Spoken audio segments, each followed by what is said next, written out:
welcome back to my world of stuff. It's unboxing time. Yep, it's Monday the 20th, and I've had a delivery just now from Amazon. It's, I don't know, 6:30, something like that. This is the latest Doctor Who Blu-ray box set, season 22, starring Colin Baker.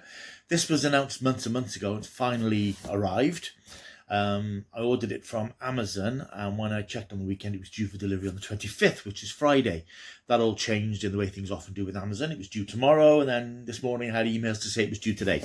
Sure enough, it has just arrived. So we'll do a little unboxing. Again, you'll have seen lots of videos of people unboxing and showing you what's on these discs. What I'm going to do is something that I did last time with the last release.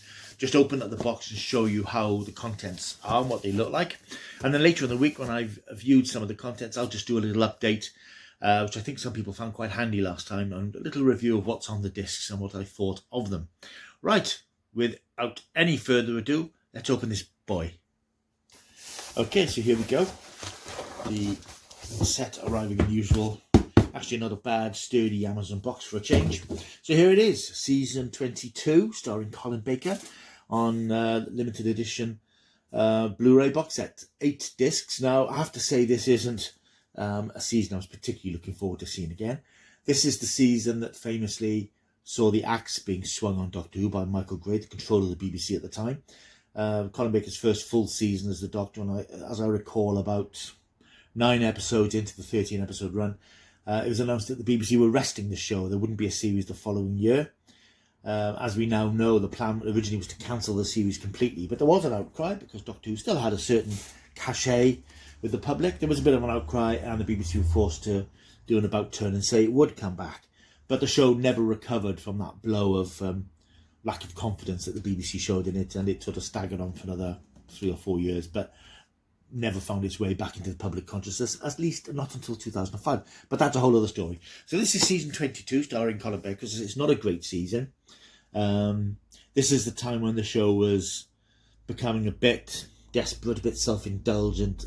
It had a feel of you needed to know a lot about Doctor Who's history to really follow some of the stories, particularly the first story, Attack of the Cybermen, which is a very continuity-heavy story. But I'll go into that a bit more when I review the discs later, the actual set later in the week. So I will just open it up now using these handy keys, and I will just show you the set and how it looks. I mean, it's the usual format, but you know, the trouble is with these discs, obviously this isn't a favourite season of mine, but the discs, they're such beautiful sets, and I actually caught Amazon Man approaching the door, so it didn't get dropped through the letterbox, so there's no bumps or dinks on it, so it's pristine.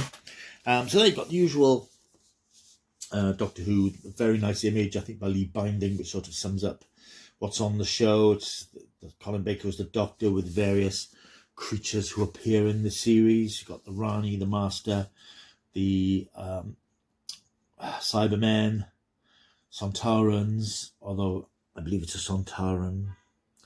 Yeah, I'm not sure if it's a Sontaran of the 2 Doctors. Dalek and the Borad from the Dreadful Time Lash. So I say, not a favourite bunch of episodes for me, but I'm a collector. I've got all the other sets, even the ones of later seasons that I'm not a fan of, because the extras are so good. And there is the back of the slip cover. So if you don't know what's on them, you can pause that and have a little look. It's the usual comprehensive selection of bits and pieces, with that usual removable slip cover, which J-card or whatever you call them. So that's, you know, these are nice sets. I mean, these are the best presentation of archive TV, I think, in the world. You can't deny the fact that they really put a lot of effort into these things. And what we've got here, extended versions of several episodes: Vengeance on Varos parts 1 and 2, and the 2 Doctors part 1, and Revelation of the Daleks part 1. So even more longer versions of bad episodes. Then we have Behind the Sofa, the 6 new episodes with an all-star lineup of classic Who guests. They're always quite entertaining, watching the cast, old and new, watching these old episodes. Making of documentaries, a brand new making of documentary for the 2 Doctors, and a revisit to the season 22 locations with Colin Baker and Nicola Bryant. I just like those things. It's nice to see. I'm a big fan of sort of looking at old locations and things, so it's nice to see cast going back to the locations. 3 brand new interviews conducted by Matthew Sweet, Colin Baker, Nicola Bryant, and controversially Michael Grade, of course, the man who swung the axe. So it'll be interesting to see what approach Matthew Sweet takes to chatting to him. There's a new commentary on Revelation of the Daleks, updated effects on Time Lash, rare behind the scenes studio footage, lots of archive material, slip back complete BBC Radio Adventure, plus presumably most of the archive, all the old material that's been available on the previous DVD releases of these stories. So it's a pretty comprehensive package, and as I said, later in the week I will upload a video where I chat about my opinion of views of those things. So that's the set itself then. On the back you've got a nice picture of the TARDIS in its briefly unchameleon circuited form from Attack of the Cybermen, and then it opens up in the usual manner. Hope you can see. I'll just angle you a bit better so you can see it a bit more clearly. So it opens up in the usual way. You've got that nicely sealed image.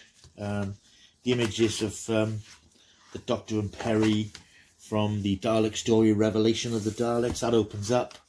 It's another picture of the Doctor and Perry inside. That opens up. You get a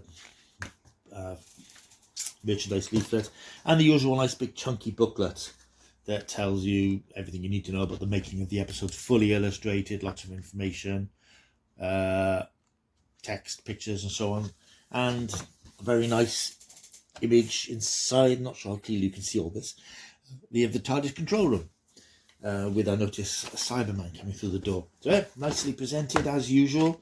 Never any complaints. As I said, I've picked up all these box sets, the Sylvester McCoy series, which I'm not a fan of, but the sets, once you start collecting them, it is the ultimate presentation of classic Doctor Who, in all its glory, and it's hard not to get them, really. It's hard to pass up on them. Discs then, as usual, disc 1 has got the first serial, Attack of the Cybermen, with an image of the Doctor and Perry and a Cyberman. Disc 2 has the controversial Vengeance on Varos, which has an image of the Doctor in his shirt sleeves, looking exasperated and exhausted. Third disc is it's Vengeance on Varos disc 2. Sorry, disc 3. Oops, the second disc of Vengeance on Varos. So this has got presumably the extended episodes and some other bits and pieces. Then we have the Mark of the Rani, which saw the return of Antonioni as the Master with a new Time Lord baddie, Kate O'Mara as the Rani. Bit of fun. It's not a bad story. It tries its best, which I think is the best you can say about most of the season. And then we have Two Doctors. This sees the return, of course, of Patrick Troughton and Fraser Hines as the Doctor and Jamie. This is disc 1 of that one. Two Doctors with the Doctor and Perry. And the second disc shows us the Doctor and Jamie. It was nice to see them back. It was written by Robert Holmes, who was one of the great scriptwriters of the original series. Not one of his best stories, I have to say. Speaking of not best stories, the frankly rather dreadful Time Lash gets its disc. Disc 7 is Time Lash with Paul Darrow from Blake 7 and the Borad. Pretty ropey story, but it'll be interesting to see if the new special effects enliven it, because that was one of the problems with it. The effects look pretty awful. And then we have disc 8, which is Revelation of the Daleks. Often praised as one of the great Dalek stories of the 80s. I'm not so sure personally. It's got Eleanor Bron there, who's one of the guest cast, and one of the Daleks. Interestingly, the set, disc 8 is normally where a lot of the new special features live, but I think they've been scattered throughout the set on various discs, so you don't have an 8th disc which is all special features. So it's going to be a question of working your way through the discs to find out where all the new bits and pieces are. So there we have it then, season 22 of Doctor Who on Blu-ray. It's out now. The limited edition set is available now. If you're not fussed on the limited editions, you can wait, I don't know, a year or so. They usually bring them out in the cheaper slimline editions. They have all the same content, but a smaller booklet and narrower packaging. But as I said, I'm a collector who's been buying these since they came out, and I ain't going to stop now, regardless of the fact that I don't think this is a great season. So there we are. That's my unboxing of Doctor Who Season 22. Gives you an idea what the discs look like.